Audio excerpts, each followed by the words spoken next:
Good morning, everybody. Isn't this spectacular? Woo!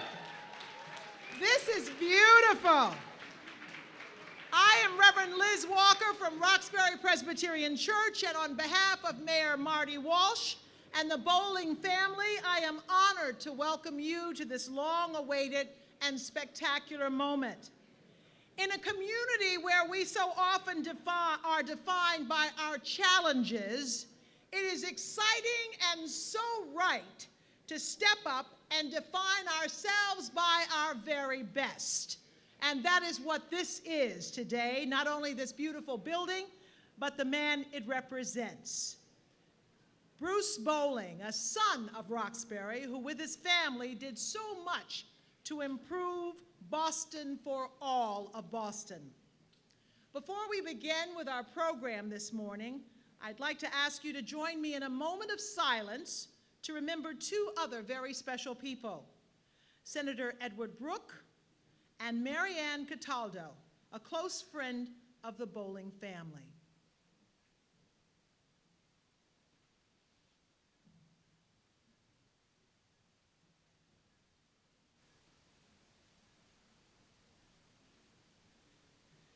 Let us pray. God, whom we know by many names, you have taught us that we are members one of another, and we can never live to ourselves alone. We praise you this morning for all good and perfect gifts. We thank you for the gift of Bruce Bolling. We thank you for this community. Today we honor a man who led us to this bright, shining moment, and we honor those who will lead us on. Thank you. Thank you for the moment and for reminding us that it is only a moment. There is still much to do. And while we honor a man of great vision, grant us a vision to carry on, to see what we can achieve, to reach out beyond ourselves, to increase our sense of purpose, and to always give heed to your constant call. We pray for the people of all cities this morning, those who bear the responsibility of leadership and those that they serve, those who are well housed and those who are homeless, those who are leading us forward and those who are barely getting by. May we share in sufferings and in hope, and help us all work harder to live together as members of one human family. In the name of all that we hold holy, for me that is Jesus Christ, let the people of God together say, amen. Again, I welcome you. We have some special acknowledgments of elected officials. Now, this list is very long. I was thinking maybe we should just say who's not here, because it looks to me like everybody is here, and this is the place to be. So I'm just going to run the names by. You can wave if you are here. Steve Murphy, City Councilors, Michael Flaherty, Michelle Wu, Matt O'Malley, State Elected, Suzanne Bump, Felix Arroyo, Maura Hennigan, Sheriff Steve Tompkins, Jeffrey Sanchez, Gloria Fox, Evandro Carvalho, Byron Rushing, Linda Dorsina Fori, Russell Holmes, Sonia Chang Diaz, School Committee, Jerry Robinson, Regina Robinson, Mirren Uriarte, Michael Lecanto, Michael O'Neill. The wonderful refreshments you are having this morning are thanks to the Madison Park High School culinary students.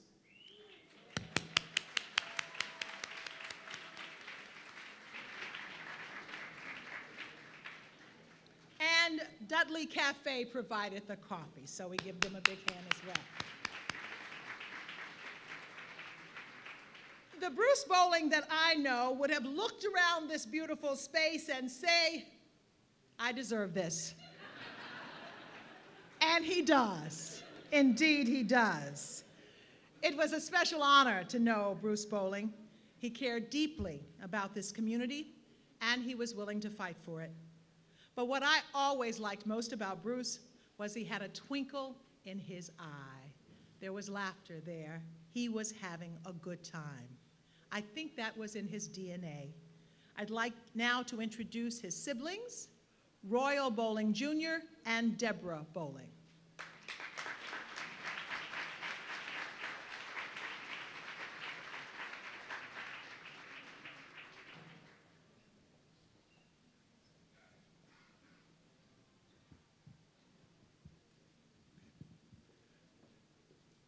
Thank you, everyone.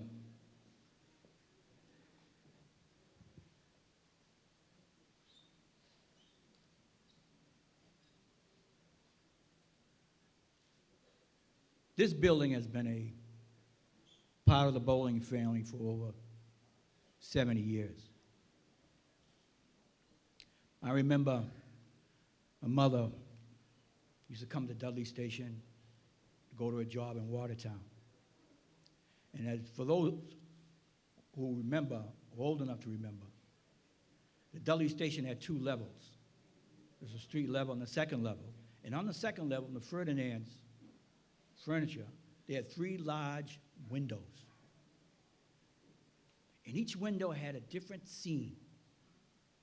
There was a living room, dining room, and bedroom. And these little scenes, like a moving movie picture. Every month they would change. So when the living room, you have brand new couch, curtains, rugs, everything. Well, every time these were changes, my mother would come home all excited, talking to my aunts. Oh, did you see the window in Ferdinand's? What did you think of that bedroom set? Oh, it was gorgeous. And they'd go on and on and on, right? Well, one day I'm returning from school, come in the house, mother all excited. Well, guess what? She bought a brand new living room set from Ferdinand's. A couch, 2 chairs, coffee table, 2 end tables, 2 lamps, and a rug. And she had been saving up, according to her, at least a half a century to get this stuff. Well, we were so excited, we started jumping up in joy. Oh, new living room set, this and that. Don't you even think about it. Don't even think about sitting anywhere in here. She then proceeded to put up yellow, do not cross tape.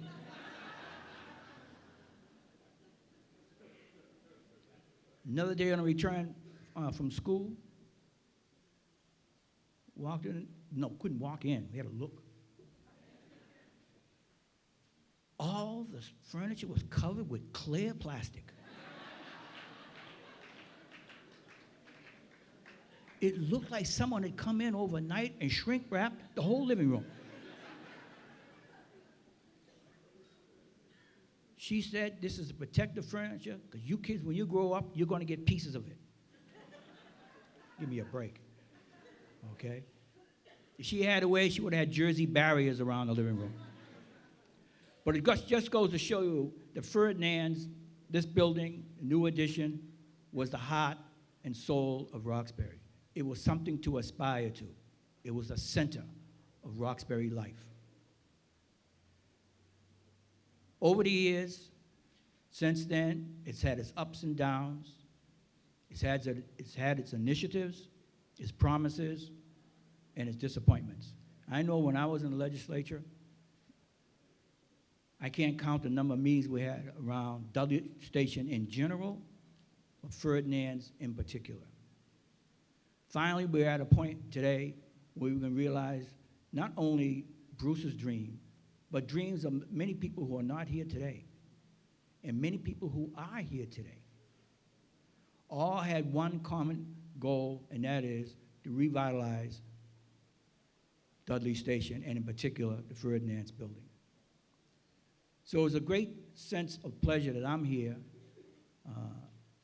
as an active participant in that process, but also something that was unthinkable to me, my family, that now we have a monument really to Bruce, but it's a monument that's shared by many other people who really fought the good fight to bring downtown uptown. We are here today in honor of Bruce, but Bruce would be very, very happy to share his good fortune with all the people, again, who are here today and not here today, okay? So I welcome all of you on behalf of the Bolling family, and I really appreciate your coming out. and really paying respects to my brother. Thank you very much.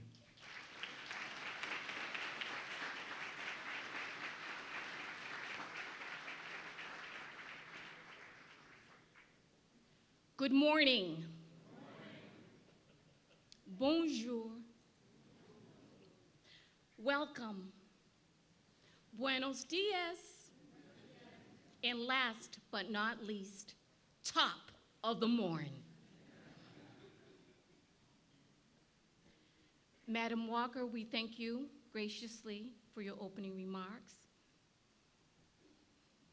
Thank you, my eldest brother, Royal. And that room that we could not walk in was called the pretty room. And that's why it was pretty, because the kids were kept out of it.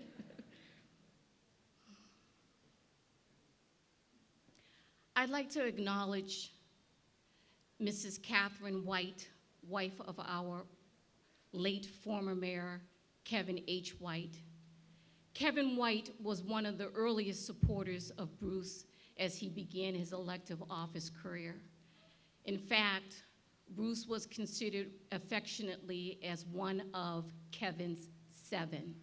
And those were people that Kevin thought were worthy of being city councilors. And with the support of Mayor White and people such as yourself, Bruce was first elected to the Boston City Council citywide. So we thank you. I'd like to acknowledge Mrs. Angela Menino, wife of our late former mayor, Tom Menino. As many of you know, Bruce and Tom served in the city council together. And in the off time, they would often be seen at Filene's basement together, because you know they both had to look dapper. It was Tom Menino that set into play the forces that allowed the city of Boston to take control of 3 historic buildings in Dudley Square and make it into one building, this very edifice where we stand.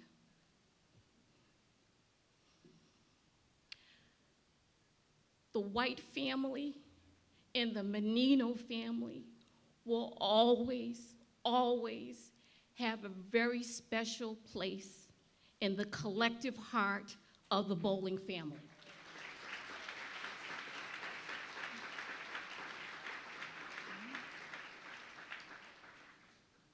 Although these 2 people will be presented more formally later, please allow me to share that today is probably, for many of us, the first time that we are in the physical presence of our new head of Massachusetts state government. Ladies and gentlemen, please welcome Governor Charlie Baker.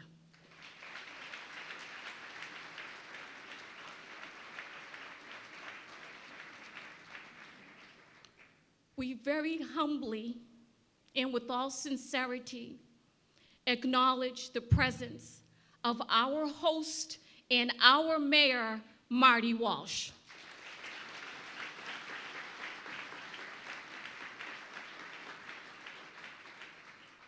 The Bolling family welcomes all of the elected officials, and just as importantly, the Bolling family welcomes all of you who elected these officials.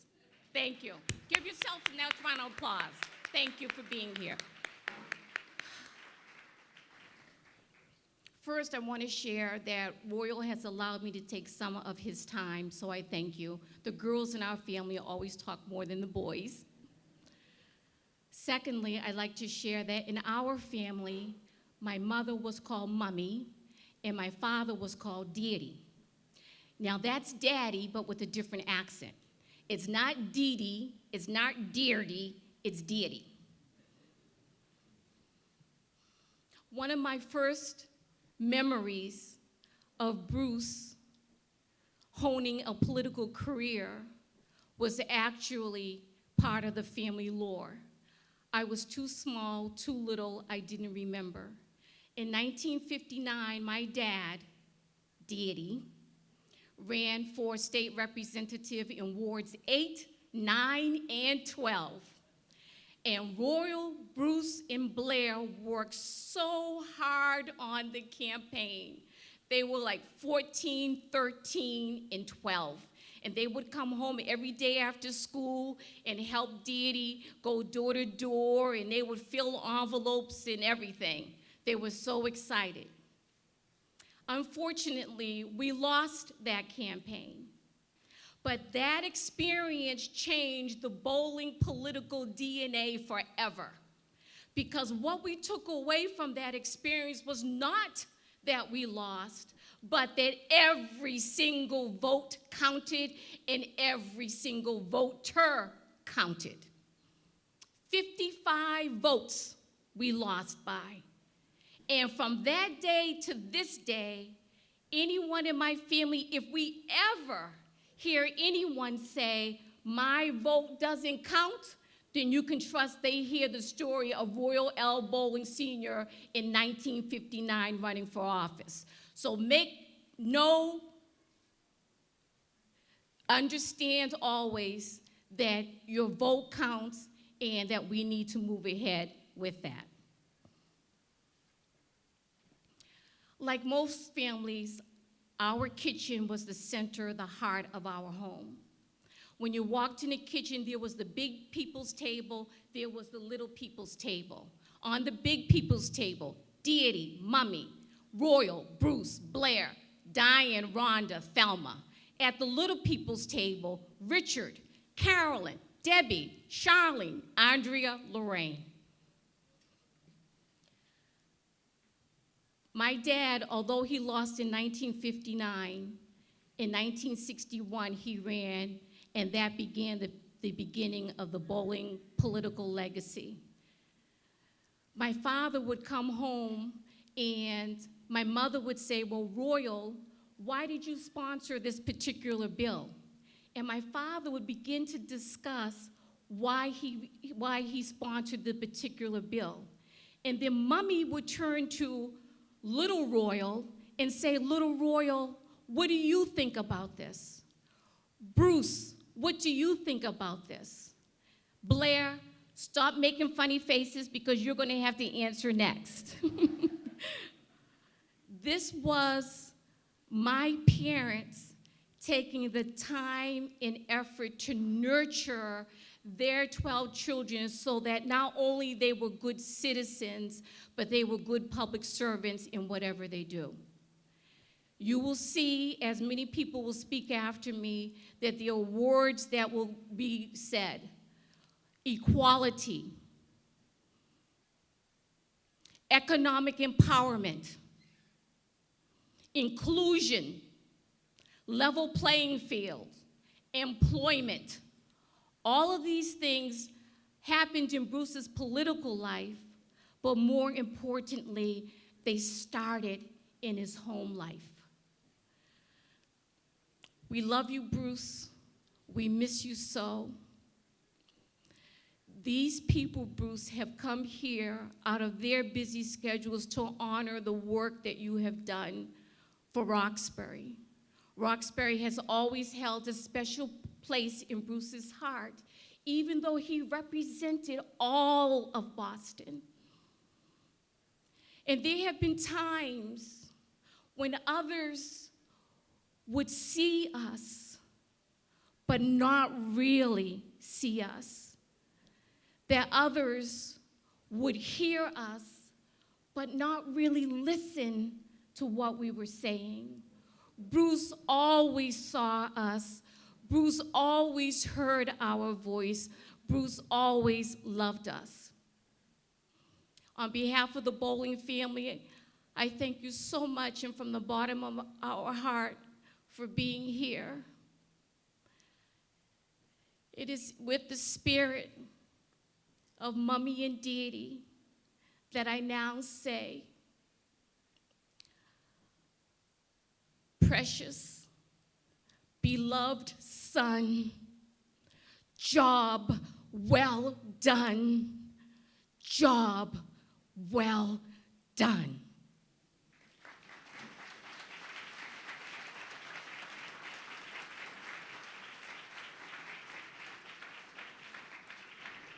Thank you. Some of the words that Debbie mentioned: fair play, equal access, business and economic development. We all know Bruce by that. He was worried and concerned and worked for those, especially for small minority and women businesses. But education was key to all that he achieved. Here to speak more on how he valued educational excellence is his daughter, Leslie Gant, principal of the Tynan School in South Boston.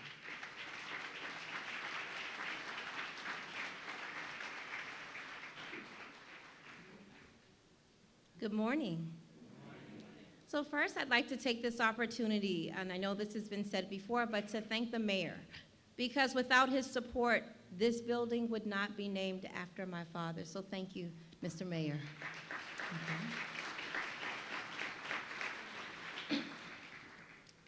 I think many of you know education is the cornerstone of the Bolling family. As early as the 70s, my grandfather, Royal Bolling Sr., was a champion of desegregation laws, and he designed scholarships at UMass Amherst, where 6,000 students were able to realize their dreams of a college education.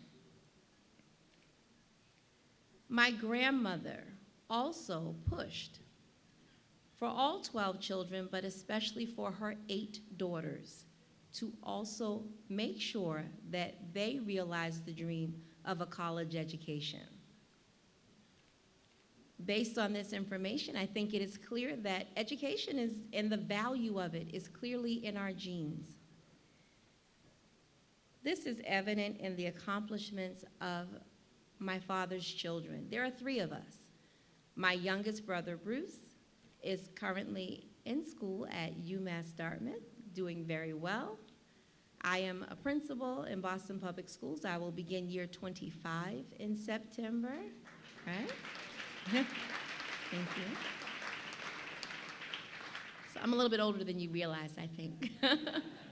And my sister is a vice president at America's Promise, and this is a nonprofit national organization that works with schools and students in education. My father attended several Boston public schools. He went to the Campbell, he went to the Ellis, he also went to English High. He continued his education at Northeastern. He also attended Antioch, which is now Cambridge College, and in fact was on the Board of Trustees at Cambridge College for several years. He also taught diversity courses at Harvard's JFK School of Government. As a city councilor, he served on the education committee. He had an undying love and support for education. He showed this support by being a mentor, a promising pen pal, an active member of all schools. My sister and I went to Latin Academy. My brother Bruce went to ACC. He was an active member, along with Joyce, on the Parent Council, School Site Council, and integral in the beginning of the Mary Lyon Pilot School. Additionally, my father was a large supporter of my professional growth. And as a child, I would be so excited, right? Because I wasn't the biggest fan of school, I will just tell you that. But it was important, and I knew that. And I would call my dad and I would say, I got a 92. And my dad would say, where are the other 8 points? And I do the same thing with my son. My son said, Mom, I got a 94 on my test. And I said, so where are the other 6 points, right? Because it's always knowing that you can strive to be better. So I'm going to share a very brief story with you. In 2012, my father was ill, and I think everyone knows this. So the phone rings, and I didn't answer the phone. And my husband goes, why didn't you answer the phone? And I said, because I think it's Joyce telling me that my father has died. And I'm not ready to hear that. So my husband says, well, You have to answer the phone. So I listened to the message, and it was Joe Shea informing me that Superintendent Johnson had named me to be the principal of Tynan Elementary in South Boston. And the first person I called was my dad. And I'm like, Dad, you're not gonna believe this. And he said, of course I believe it. He goes, how many children do you have? And now I'm sitting here saying to myself, this man knows I have one child. He has one grandchild. What is going on? So we talk a little bit more. And he's saying, this is an enormous responsibility. I said, it is. This is a school that has some challenges, but I'm going to put the work in, and together we're going to make the Tynan better. And then he says again, so how many children do you have? And it clicks. I said, so Dad, I guess I have 387 children because that's the enrollment at the Tynan, right? Okay.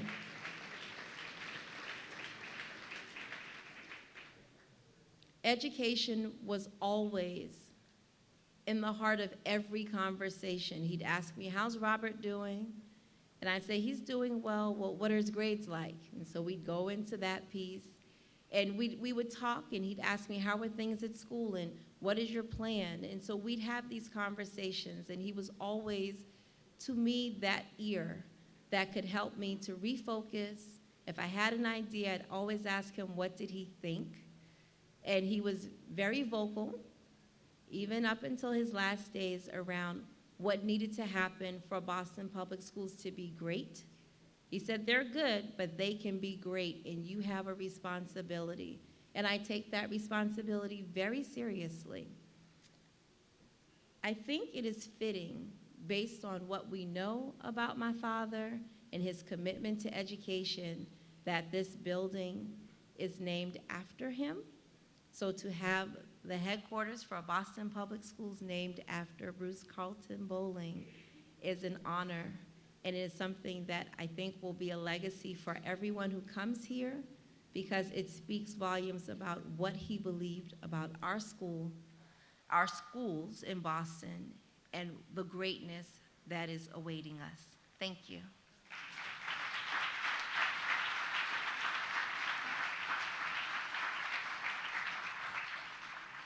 Thank you.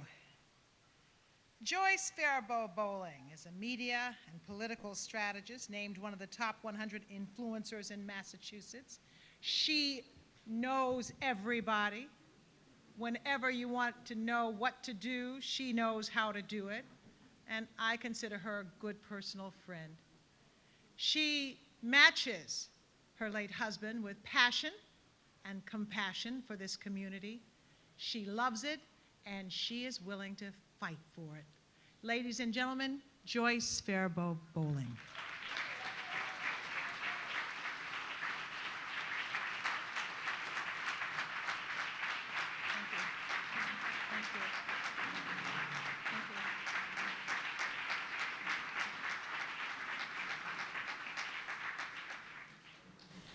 Thank you, everybody.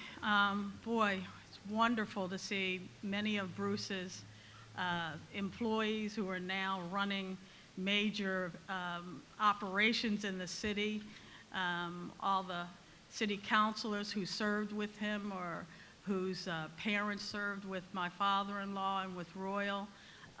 It's just a wonderful thing, and I'm looking at all of you on the stairs. It's a gorgeous, gorgeous sight. And I thank you so much for being here to honor my husband. Many of you knew him personally and knew that he loved this community with all of his heart. It is my distinct honor to introduce the mayor of our city and the gentleman responsible for naming this building for my husband. I'm going to get emotional, but I'm going to try to keep it in check. Before Marty was mayor, he and my son Bruce would be in this room as it was being developed. And I remember my son coming home and he's saying, "Mom, this guy who comes to every single meeting said he knew Dad. And a lot of people said that they knew Dad. And I tried, he didn't know who, because so many people were saying, I knew your father. He had just gotten his internship about a month after his father passed away because he didn't want to just sit around and grieve. And it was an opportunity working with Brooke Woodson for him to learn what his father, in fact, did. And so he was always, oh, I went up to the city council and I saw Dad's picture. But Marty Walsh, I need to tell you from who I know, is a straight shooter. If he says he's going to do something, you can take it to the bank. I know that we always have issues with, well, this politician says this and it never comes to fruition. I remember when he started a construction training program. I was so thrilled because many of us had worked for many, many years to try to get the unions to do just that. And the last thing I want to say about Marty is, when Bruce passed away, I got hundreds of cards. Some of them I read gives me inspiration, and there are like 3 or 4 that kind of stand out. All of them are precious, but 3 or 4 stand out. One was from the governor who typed a letter and said, excuse my typing this. I don't want you to think I'm being formal, but you would never be able to read my writing. And I want you to know how much I appreciated Bruce. Of course, the Mass Alliance for Small Contractors started under the Weld administration with Governor Baker at A&F. I'm very supportive of him. And the other was Bobby Travellini, who may be here today, sending me novenas, and I know that I'm being prayed for and that Bruce is being prayed for. It's a wonderful gift. And the last one was a tree that Marty had planted for Bruce in Ireland. And I mean, it so touched me because I'm thinking he's planted a living thing that will grow for Bruce. And it really touched me. And as he was on the campaign trail, and I was working for somebody else who was running for mayor at the time, I told him, I said, Marty, I said, my son now knows who you are because he knows about the tree. And, you know, I remember Bruce calling me in the final and saying, I got to get back home to vote for Marty. Got to get back home. Had me come all the way out, drop him off so that he could make his vote. It's a big job to run this city. And Marty has only been at it for less than 2 years. All of us here can share our wisdom. He's a guy who listens. And I know that he respected my husband greatly. He planted a tree for him. Thank you, Marty, for planting this building for my husband. May it grow. Thank you.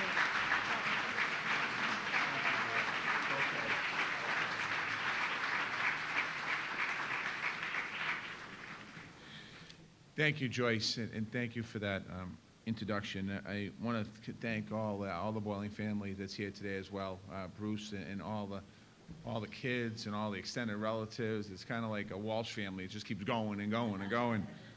But it's a great fitting tribute today in the city of Boston to be here for somebody so special who was a father, a brother, a son, and a leader in our city.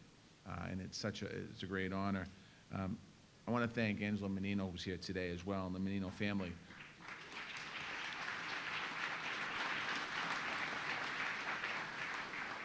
You know, Tom Menino was a driving force behind this building, as Royal said earlier, of having it happen here, in something that was very important. And Joyce talked about my participation in this building. My participation in this building was I ran the building trades. And I remember the mayor saying to me, we need to make sure not only are we doing the building, but we need to make sure that the workforce on the job reflects the community.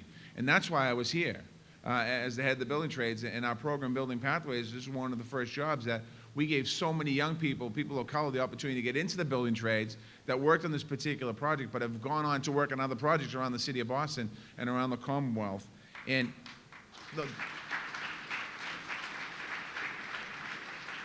you know, Mayor Menino believed in Dudley Square and what this building could do for Dudley Square. And as you walk around here today, and as you walk outside, you can feel it. You can feel it happen. You know, we remember his vision here today and his leadership as well.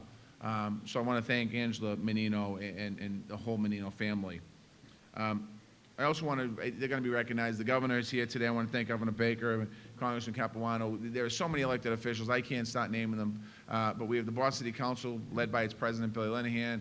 We have a lot of former council members here that serve with Bruce. I think we have some former legislators up here as well, and appointed officials and government officials and nonprofits and people who run civic associations and people who want to run civic associations, and everybody's here. So I want to thank you all for being here today.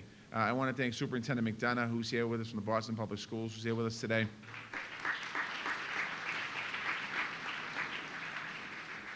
Mike O'Neill, the chairman of the school committee, along with, I think the whole school committee's here today, so we can have a meeting if we want today and get some stuff done. Thank you very much.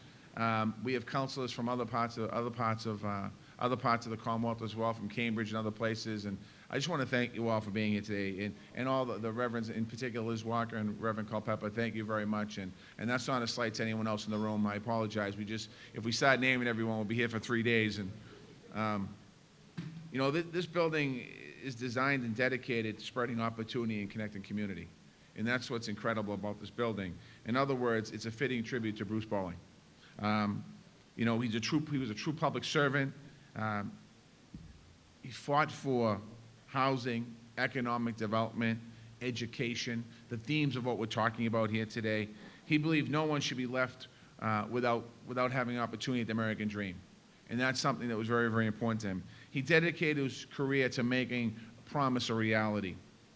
I remember the first time, not the first time, but Bruce was working for the association. He was trying to get some money, and he was having a meeting at the State House. And those are the reps in here in the room here. You'll know we have budget week, and we have the deadline for filing amendments in the budget. And Joyce knows the story, I think, and her son doesn't know the story, but he will. So at usually 4 o'clock on a Friday of the amendment week, everyone leaves the building. No one wants to be around because no one wants to file anything amendments-wise. And Bruce was over talking to Senator Wilkerson and said that, you know, my money didn't get in the House, and we need to take care of it. And she said, where do I go? He goes, go over see Marty Walsh. And he said, well, is he there? He's there. Well, will he help me? He'll help you. And he came over to my office, and he came into me. We sat down, and the two of us it was useless, the two of us talking to each other, but we're trying to write an amendment to make sure the Mass Alliance got $400,000 in the budget. And he came over, we filed the amendment at like 5:02. The next week we had the budget week. We got the money in the budget. Senator Wilkinson got the money in the budget. We were able to make sure we move forward. Why do we do that? Because it was about helping people. He came into making sure that we fought to get the money to help people. That's the type of person, man, that he is. He was a leader that Boston needed in very difficult times. You know, it's easy to lead in good times, but in difficult times, we need to make sure we had good, strong leaders, and he was that leader. He worked to close the gaps. We talk about it today, but when Bruce was in office, it was truly times where the gaps were big. You know, the gaps today, they're still there. They're not as big. Why aren't they as big? Because guys like Bruce Bolling, who actually closed the gaps when the gaps needed to be closed. He worked on policies like the Boston Fair Housing Commission and linkage policies, making sure money went back to the communities. He was a tireless advocate for people of color, for women, and the LGBT community. And if you see up here in a few minutes, you'll see one of his campaign flyers that he proudly displayed it. And that was a time when people were running away from the issues that were controversial. He was running towards the issues that were controversial. Bruce believed in Boston where anyone can succeed. That's why it's so fitting that this building houses the new headquarters of the Boston Public Schools, where anyone can succeed. we're proud to have this building named after Bruce Bolling.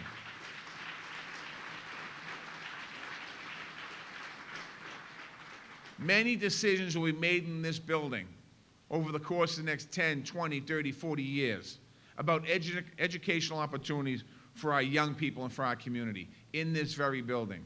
So when people walk in and they look up and see the name on the building, that should give them inspiration to know that anything possible can happen, that this building will do great things. This is a place where students and families in the community will experience a new level of access and transparency. The Bruce Bolling Building will also be an economic engine and a hub of innovation. Roxbury is full of entrepreneurial energy, so we made it a priority to install Boston's first municipal startup incubator space right here in the Roxbury Innovation Center. And the reason why we did that is because when you look around the city of Boston, you look at incubator space, we talk about the seaport, we talk about downtown Crossing. And we said in our office, why not Roxbury? Why can't we give people of Roxbury the same opportunity that people on the seaport are getting?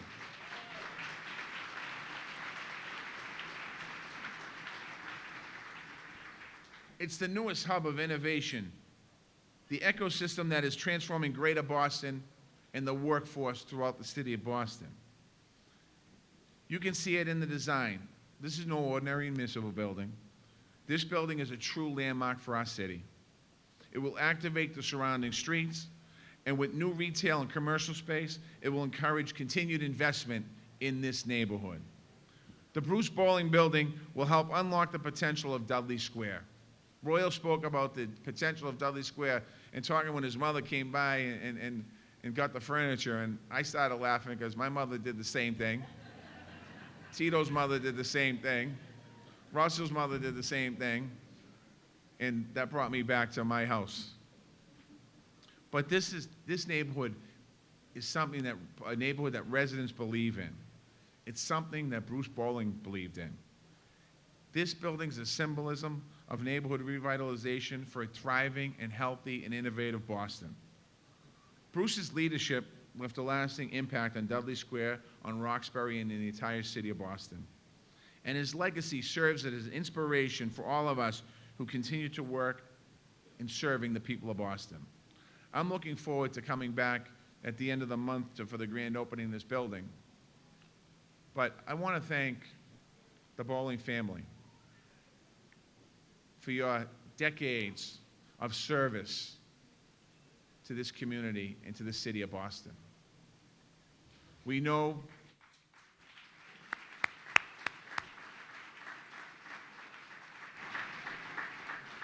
and let me end with this. On behalf of the late Kevin White, on behalf of the late Tom Menino, on behalf of Ray Flynn, and on behalf of the Walsh administration, I want to thank the Bolling family for your contributions to make this city such a great city, giving me the honor to serve as its mayor, and giving all of us to share with this special day with you. Thank you very much.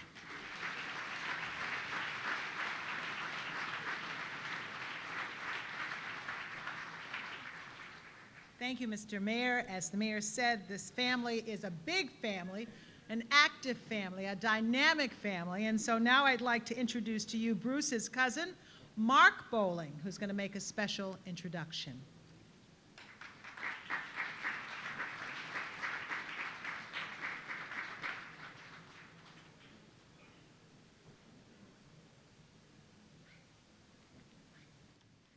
Wow. Wow. Bruce would be so happy. He would be so happy. But there's one person I have to thank who is no longer with us, somebody who was my first mentor in politics, and that's Senator Royal Bolling.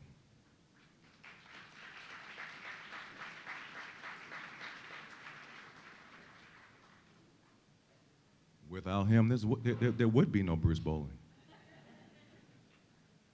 A lot of folks don't know that when Senator Bolling was a child and grew up in Framingham, he ran for office and became class president. It was an unbelievable feat back then. He even got the endorsements of James Michael Curley. What possessed him back in those days to have the audacity to think that in framing him, he could be class president? He won. And ever since then, that has been instilled in this family. Public service. For all the public servants out here, you always don't get a great image. But let me tell you, we appreciate all the work that you do. All of it. We know what you go through. It's not easy. So we appreciate, especially in this Twitter world, what you go through.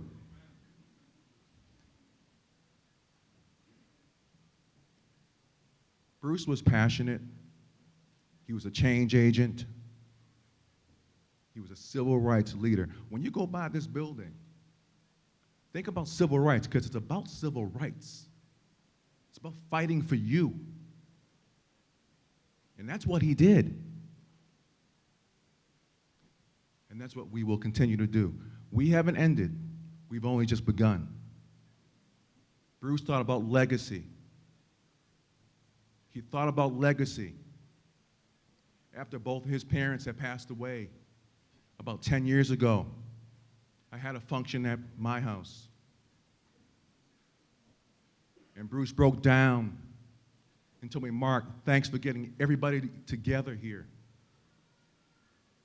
My father, who was a realtor, his father, my Uncle Ori from Framingham, and Uncle Donnie, who's here today. We have an extended family, but Roxbury is our family.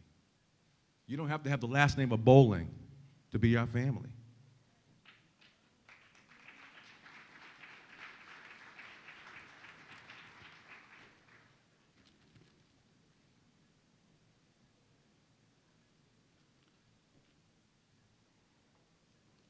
I met Charlie Baker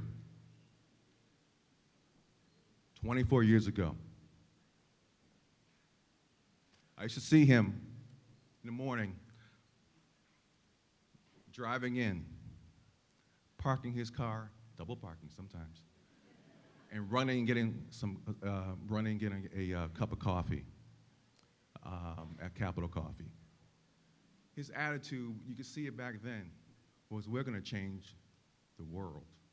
We're going to fix things. We're going to make things better. So I worked with Governor Weld. Had a great time, very proud of that time. It was truly an honor and a privilege. 4 years later, I wound up running an agency that dealt with civil rights in employment, that reported, and then I started to report to Charlie directly. And that's when I got to know the man. There is where I truly got to know him. Found out his love for basketball, music, I think jazz a little bit. Stuff right down my alley. However, when we got down to brass tacks, he understood back then the checks and balances of civil rights policy. He really did. Kind of shocked me. But he got it. He wasn't just a numbers cruncher. He knew that upper management needed more help, more people of color, women, minorities, disabled, protected group members.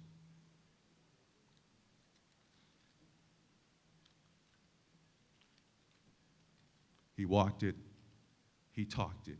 It wasn't lip service. We froze state agencies that didn't cooperate. When a state went through layoffs, he kept parity. And that's a big deal. He charged me after that of going and finding folks. Get folks in upper management positions. Reach out. I don't care what you have to do.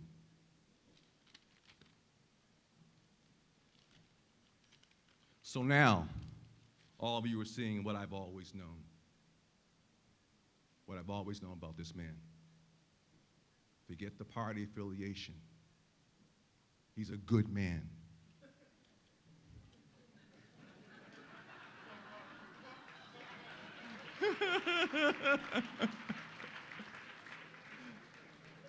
I mean, you've seen it in his cabinet appointments thus far, and you will see more.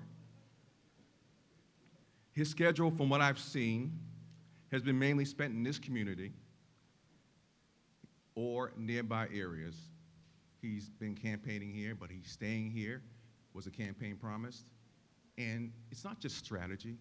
He truly likes folks. He wants to learn. Ask him about the Caribbean Festival. He was campaigning out there like he didn't know what to do. He was climbing up on fences, shaking hands, having a blast. He never heard speakers as loud as the Caribbean Festival. So Charlie, I ask you this year to have the largest float out there.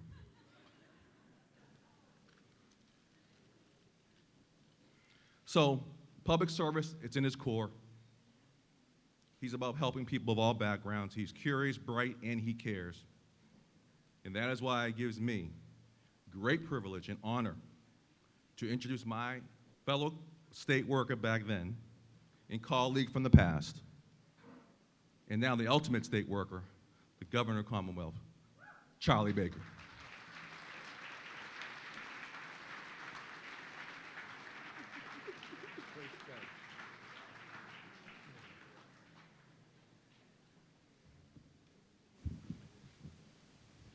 So I remember finishing the Puerto Rican parade, and I saw the mayor at the end of the parade route, and I said, "That was really fun. I can't wait for the Caribbean parade." And he looked at me and he said, "It's a little louder." I thought, a little louder, well, that'd be nice. And then I got to the Caribbean parade and saw the flatbeds and walked past one of them, and honest to God, I thought I was going to blow my clothes off as I stood there. And that is really not a parade, folks. That's just a dance party that lasts for a couple of miles. Mark,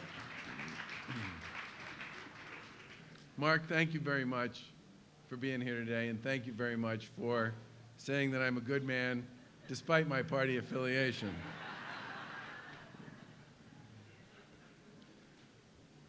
And Joyce, I tried to write that note to you 2 or 3 times in my handwriting, and my wife couldn't even read it. So I finally just said I needed to type it. But this building has a special meaning for me because when I was Health and Human Service Secretary back in the 1990s, I used to have office hours in and around this community once a month. And I would come spend a day at one of the local businesses or service organizations, and if you were on my calendar that day when I was Secretary of Health and Human Services, this is where you came to meet with me. And then I'd have lunch with some folks in the community and just hear what was on their minds and talk to them, and I got fascinated with this building. And I got in a long conversation with people about the history of the Ferdinand Building and the furniture store, and I said, we should really do something with this. And I actually managed, working with the legislature and others, to get, including Mayor Menino, to get legislation passed to rebuild this building and to put the Department of Public Health here. This is the late 1990s. And I failed to pull it off. And as I stand here today, I'm actually kind of glad that we didn't succeed. Not so much because this spot shouldn't be redeveloped, because it absolutely should be, but because this is a glorious testament to this city and to this neighborhood, and especially to Bruce and his family.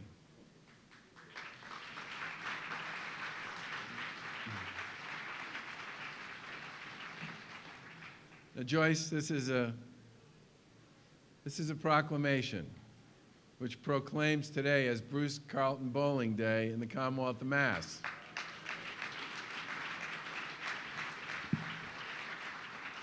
and it's typed, so you'll be able to read it. And I'm going to give it to you.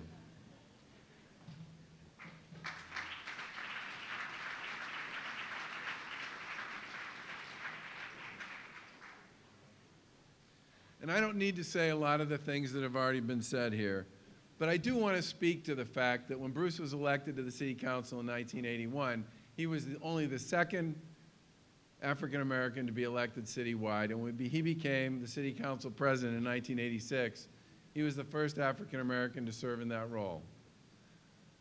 Now, 30 years later, we sit there and we sort of say, okay, and that's kind of that. But we should all remember what it meant to be elected City Council President in 1986 in the city of Boston. It was an enormous achievement on his part, and it spoke to a lot of things, but I think one of the things it spoke to most of all was Bruce made a lot of this stuff look easy. And he also gave everybody, no matter who they were, there's some irony in this, a sense that he was listening.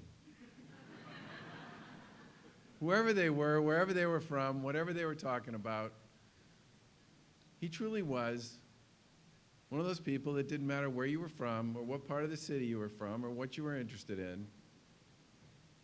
He made it seem like, because he was interested in you. And when he made the decision to start the Alliance of Small Contractors, which the mayor talked about, a lot of people thought that was a crazy idea. Yet it became, for the decade or so that he ran it, one of the most important job-generating, work-generating, paycheck-generating, service-providing, productivity-generating enterprises doing business with the Commonwealth of Mass.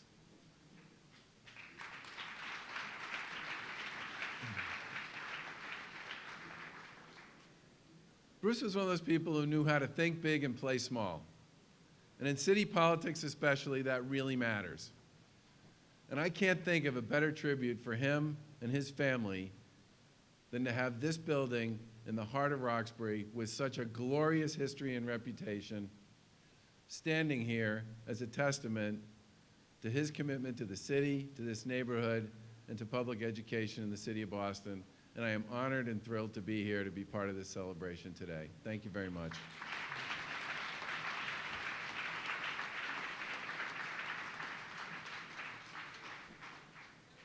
And we all love that haircut too, Mr. Governor. That's working that well. To me, one of the hard parts for those in public life, particularly politicians, is the balance between the political and the service. Should be the same, but sometimes politics overcomes the service and da-da-da. Bruce Bolling knew how to balance those. He was, most importantly, a public servant. He served his neighborhood. I'd now like to introduce to you another person who is a public servant who serves his neighborhood, and the world is his neighborhood. Michael Capuano is the representative of Massachusetts' 7th Congressional District. He cares about the things that Bruce cared about. He cares about infrastructure, he cares about education, health care, he cares about jobs, he cares about us. Ladies and gentlemen, Congressman Capuano.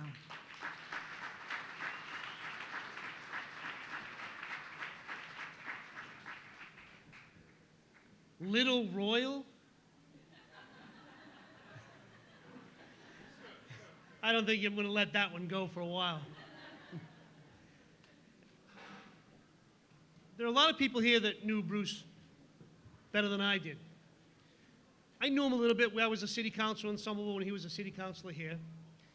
And we met at some of the things. We go together, and we usually complain about the mayors at the time and try to figure out how to get things done. I came to realize he was in the same situation as I was, fighting from the bottom, trying to make things better. And understanding where he came from, I got to tell you, I see his daughter. Let's be honest. When he was a child, getting infected with this political bug, you think he or anybody else ever thought that his daughter would be the principal of a school in South Boston?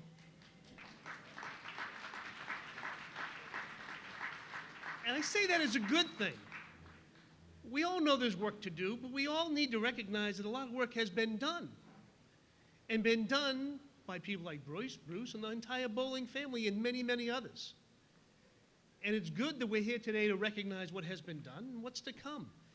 I gotta tell you, when somebody is dedicated to equal opportunity, backed up by an education, and understanding that those two things have to go together for a job as the best social policy ever, that's the epitome of what we do. That's why we do this, is to help people help themselves. That's why today I wanted to make sure I was here. I will tell you that the only thing I miss is Bruce. I will guarantee you that if he were here today, he would have had me and Charlie and Marty and others in the back of that room, cornered so we couldn't get out, hitting us with 2 or 3 things, never 20, just 1, 2, or 3 things that were doable, which I think is also important too. It's one thing to know what we want to do, it's another thing to understand what we want to do and what's doable. Bruce understood that. And I will tell you that when I ran for Congress, I didn't come down to Roxbury too much because there were several other good candidates from the neighborhood that people knew. I wasn't going to make much progress here. So I didn't come down too much. When I got elected, it's the first place I came. And one of the first people I talked to was Bruce. I said, okay, tell me, educate me, enlighten me. And he did. I said, I guarantee you that you do fine here as long as you do the things you say you're going to do. And that's what we've done. And I will tell you that I'm proud to be here with the Bolling family. The whole family just shows continued and unending service. That's something. A lot of people just take it for themselves and run. This family has stuck to it and continue to give. I want to say thank you on behalf of the entire citizenry of my district. And I'll also say thank you for giving us Bruce. I will tell you that he epitomized your family, as you each do. But we're here today to say thank you to him, and I'm glad to be a part of it. Thank you all very much.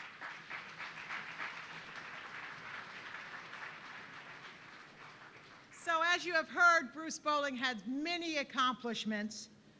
One of his greatest skills was his skill of negotiation and building consensus. And now to talk about that, we welcome to the podium his son, Bruce Jr.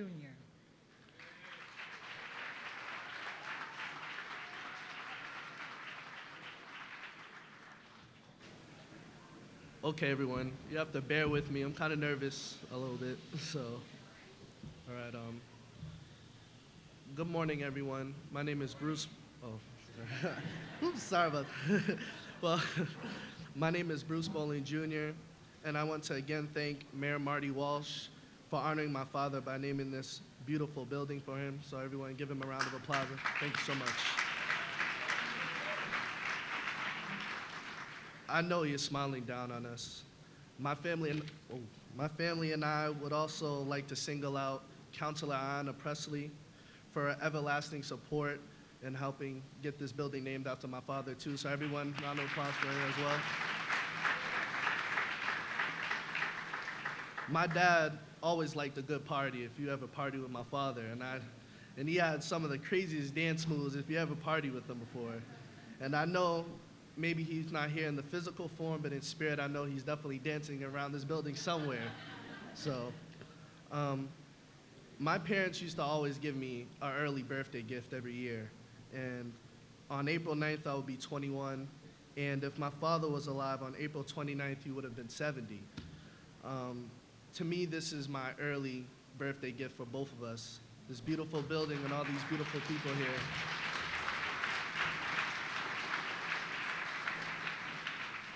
Initially, I didn't know much about my father's work because to me, you know, I thought he was a superhero. I didn't know what he did. But, after he passed away shortly after, I did an internship in City Hall, and I was honored to be able to work with Brooke Woodson in the Boston Residents for Boston Jobs Policy Office, where I learned all the things that my dad did to, help the community. I got a chance to appreciate the work of City Councilor Anna Presley, who together with Mike Ross, so respected the spirit of my dad's work with Boston Jobs for Boston Residents. They formed a committee to help strengthen it and keep it alive today.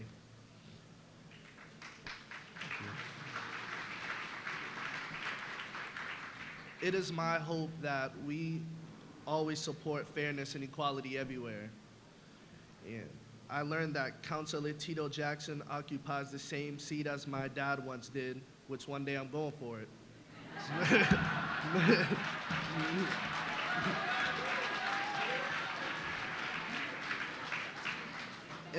and that his dad, Kwaku, also worked to improve conditions in our community for many years. And it was my dad and Councilor Yancey, right there. Give it up for Councilor Yancey. Help me tie my tie today. Help me tie my tie. It is standing side by side in support of those issues important to communities of color. My dad loved the city council, and he honored the office by creating laws that serve the city still to this day. I would like to thank all the members of the city council for unanimously supporting the mayor's wish to naming this building after my father. It is my great honor to introduce City Councilors Presley, Jackson, and Yancey. Thank you.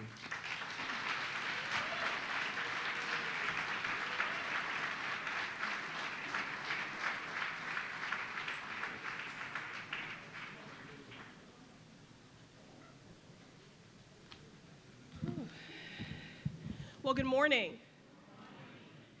What a long-awaited and gratifying moment this is. Now, Royal and Deborah, this is actually a pretty room you can enter and stay a while. What a great uplift to our collective spirits to know this municipal building will stand as a permanent tribute to Bruce C. Bolling, a proud native son of Roxbury who dedicated his life to combating economic and racial disparities. This moment, the dedication of this building, has been in the works for a long time.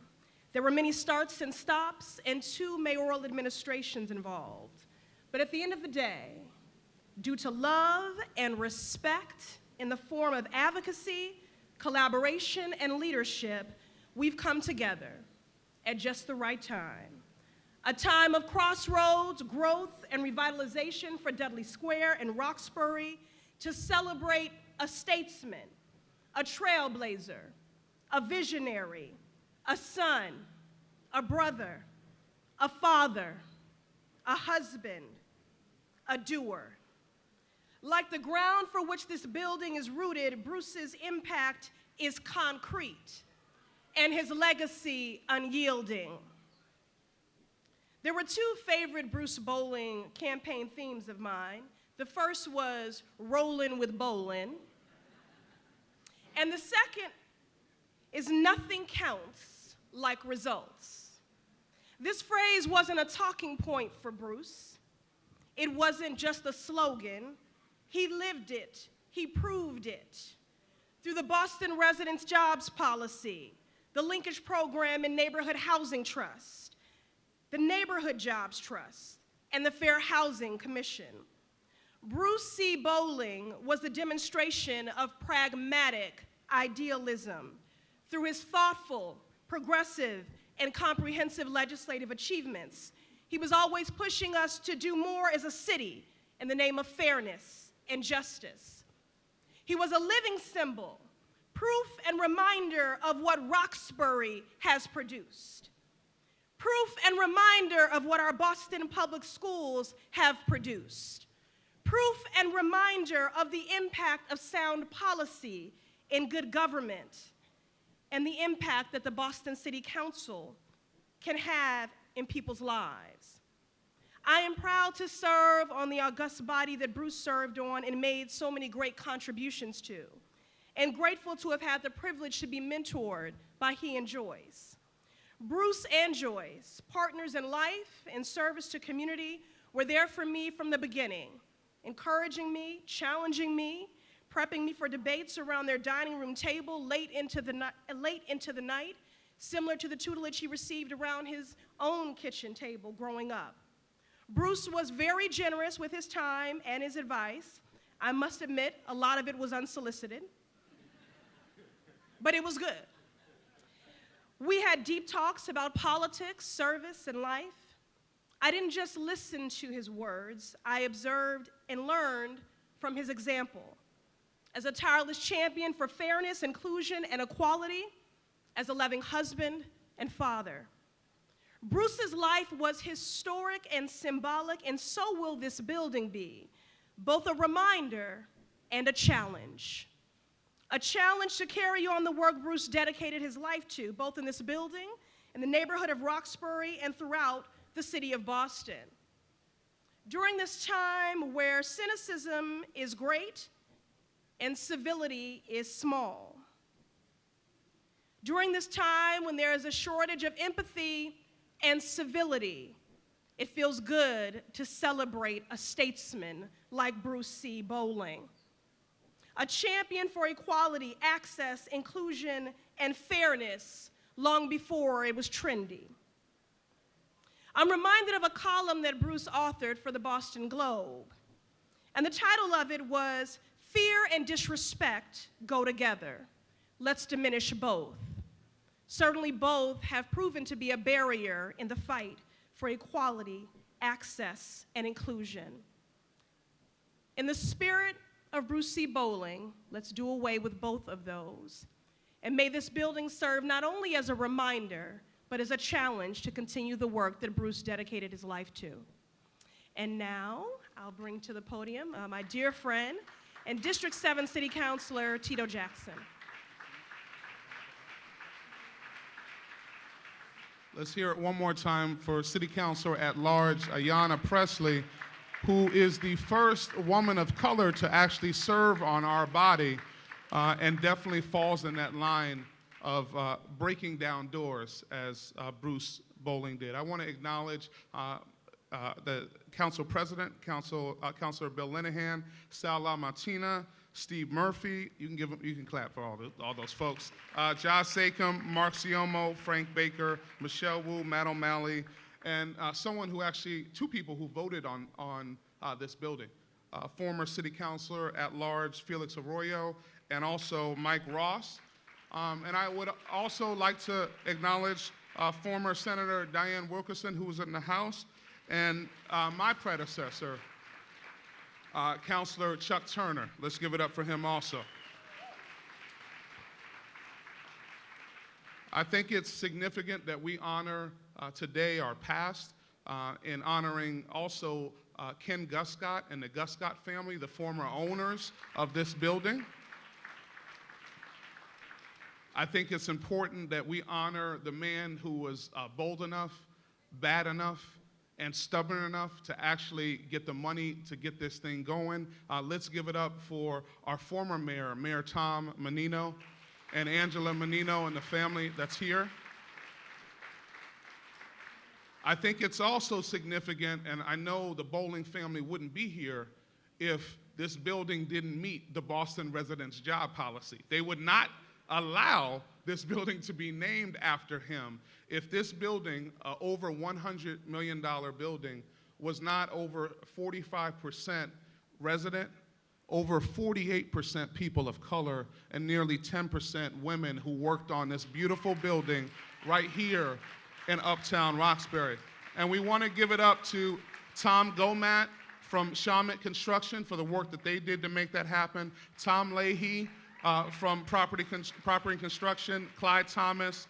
We also want to give it up to people in our community who actually monitored this, did it for no money, did it for the love of this neighborhood and community. Let's give it up for the Dorchester-Roxbury Labor Council. Let's give it up for Dorothea Jones. Let's give it up for the Black Economic Justice Institute and all of the folks who, it was 3 years that we worked together to monitor this job. I'd also want to give props to the BRA, Kairos, Dana, and all of the folks who monitored this. On Pi Day, March 14th, 2012, we stood on this hallowed ground in this same place at the most central point in the city of Boston, Dudley Square, and broke ground on one of the most aggressive, innovative, and beautifully designed municipal buildings in the United States of America. On that day, this community, along with our mayor at the time, Tom Menino, dared to dream and act at the same time. Today, we are here with a new mayor, Mayor Martin J. Walsh, but we are here with the same dream. The dream of Roxbury's chosen son, from a family that is uniquely synonymous with Roxbury, the Bolling family, rolling with bowling. A dream that Roxbury, Dudley Square, that it will rise again and see the bright lights of new businesses, commerce, and robust economic activity. A dream that this will be the bridge between what the Color of Wealth report noted a couple of weeks ago, that white folks in the city of Boston have a net assets of $254,000, while African Americans have net assets of $700. That this will be the bridge, the lightning rod over that chasm. The namesake of this building and this community exemplifies several elements of pi, and I'm not talking about the one you eat, I'm talking about 3.14159. Bruce's legacy in Roxbury, just like the decimal representation of pi, will never end. His seminal work on programs like the Boston Residents Job Policy, AKA Boston Jobs for Boston People, and many other policies that forced our city to deal with equity, inequality, and the need for everyone, especially people of color, to get a piece of the pie. Bruce Bolling epitomized strength, pride, and resolve, and just like the numeric representation of pi, it will never end. 3.14159 to infinity. Bruce Bolling also represented what a community that we call home, Roxbury, has always stood for. A simple concept, but a powerful concept. Never settle. Like the decimal representation, Bruce's legacy will never end and never settle into a permanent repeating pattern.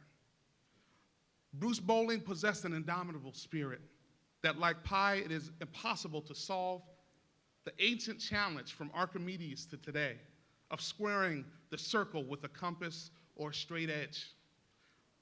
Bruce couldn't have been a square if he tried. Bruce Jr., on April 11th, I turned 40. And as I approach my 40th birthday, and I'm just keeping this seat warm for you, brother, don't worry about that. I'm just keeping it warm for you. Just letting you know that. But as I approach my 40th birthday this Saturday, I reflect on how I got here. And I am here because of my father, Herb Akuzulu Jackson.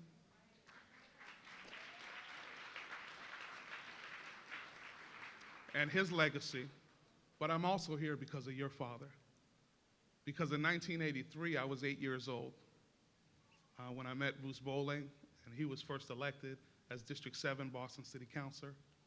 He gave me an ability to dream as an 8-year-old, skinny boy, skinny little black boy, with funny glasses from Roxbury, that he could someday grow up to be an unapologetic black man in a suit, sharp, intelligent, smooth, well-spoken, strong, righteous black man who loved this community and showed it and would go to City Hall every day to fight for it. And someday, those small victories would change the world. That's what your father gave to me, and I thank you and your family for all that you've done, and this is an honor that he truly deserves. Thank you so much.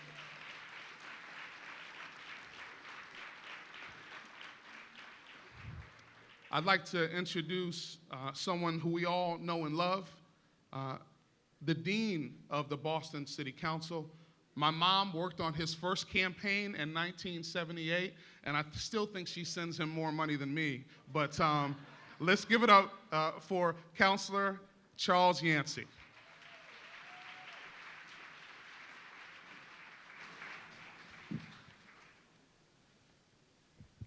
I think it was Bruce's cousin who said, "Wow." Well, what more can be said? I follow two eloquent members of the Boston City Council of 2015. I ask you to give them a round of applause. Councilor Presley and Councilor Jackson. They do us all proud. I would like to thank Alice Yancey and Howard Yancey for working with Senator and Mrs. Bolling. I think together we had 21 children of Roxbury. Of course, the Yanceys were only 9. There were only 9 children in the Yancey family. We were small, 12. Imagine in the 50s, 60s, 70s raising 12 children in Roxbury. So this is also a tribute to Senator Bolling and the legacy that he left, as well as his sons who served in public office. Bruce Bolling was first elected to the Boston City Council, as all of you know, in 1981. I think it was his second attempt, but he made it in 1971. But I'd like to think Bruce was a very important member of the class of 1983. Who was in this class of 1983? Jim Byrne, Jimmy Kelly of South Boston, Tom Menino, Michael McCormick, Maura Hennigan, Joseph Tierney, Brian McLaughlin, Robert Travellini, who's with us today, former president of the State Senate, Dapper O'Neill, Chris Iannella, David Scondras, and yours truly. I came last then, too. So sometimes it's good to be last, because in January of 1986, there was a tie vote in the City Council. It was 6-6. 6 in favor of Bruce Bolling as president of the City Council, and 6 votes for Joseph Tierney. What was the deciding vote, and how did he vote, and why? It was indeed a distinct honor that I had the opportunity to elect the first African-American president of the Boston City Council. So you've heard it all. You've heard about Bruce's many accomplishments and the great family Bolling that we know as the Bolling family. So it's very difficult for me to stand here and add very much to it. You've heard about the Boston Resident Jobs Policy. You didn't hear about the Boston Commission of Institutional Expansion Board. You didn't hear about the Boston Human Rights Commission. You didn't hear about the many measures that Bruce sponsored protecting the disabled and the elderly. You didn't hear about his standing with Congressman Joseph Kennedy fighting for HMDA data to ensure that we put an end to discrimination in housing by recording that activity. You didn't hear that it was Bruce Bolling who drafted an ordinance which created the Municipal Affirmative Action Officer, which is a role that is needed more today than ever, because we have to ensure that this diverse city, 53% people of color, 47% white, those numbers should be reflected in every board, in every department, and every contract issued by your public institution known as the City of Boston. But there's something else that I didn't hear. 25 years ago, Bruce Bolling and I and thousands of others spent a whole day with Nelson Mandela. And why did Nelson Mandela select Boston as one of the few cities to visit upon his release from prison and before he became president of South Africa? It's because Bruce Bolling challenged the sale of the Krugerrand in the city of Boston. He was willing to be arrested, in fact, was arrested, challenging the distribution of the coins from South Africa. He didn't have to do it. Another thing that wasn't mentioned, Boston has a very positive legacy, but it also has a challenging legacy of racism and sexism. Not one day went by when Bruce did not challenge that in the city council. And when Charles Stewart viciously murdered his wife and said that it was a black man that killed Caldemady Stewart, our community was torn apart. And Bruce had one of the strongest voices challenging the activities of city government, particularly the police department, that with abandon tore apart this community before learning that it was Charles Stewart, a white man, not a black man, who killed Caldemady Stewart. Yes, I could go on and on and on and on, but I won't. I will say that the first gun buyback program was initiated by a young member of the Boston City Council named Bruce Bolling. And I would close by saying, my friend Bruce Bolling, who was elected 10 years after the last African American who served on the Boston City Council at the time, Tom Atkins, who served for 4 years. Bruce Bolling was elected 30 years after the 4-month term of Lawrence Banks. Lawrence Banks was actually elected in 1949, Chancellor Motley. He was not allowed to serve until the last 4 months of his term because of some ballot stuffing that took place in 1949. He went to court, won his case, served from August to January. Bruce Bolling served with dignity and respect for everyone. He knew how to build the bridges. He knew how to negotiate. He was a great ambassador for the city of Boston. He worked with Jesse Jackson and Coretta Scott King and the other leaders of the time who were fighting for justice. So as we commemorate this grand building that the school committee and the school department is going to enjoy as they ponder the naming of the new high school that's going to be built on the Boston State Hospital site, let us remember what Bruce Bolling stood for. He did not stand only for economic development and building grand edifices. He stood for human rights. He stood for justice. He fought for political, economic, and social and cultural inclusion. So if we do any less, we will betray the memory of my friend, my brother, Bruce Carlton Bolling, Sr. Thank you very much.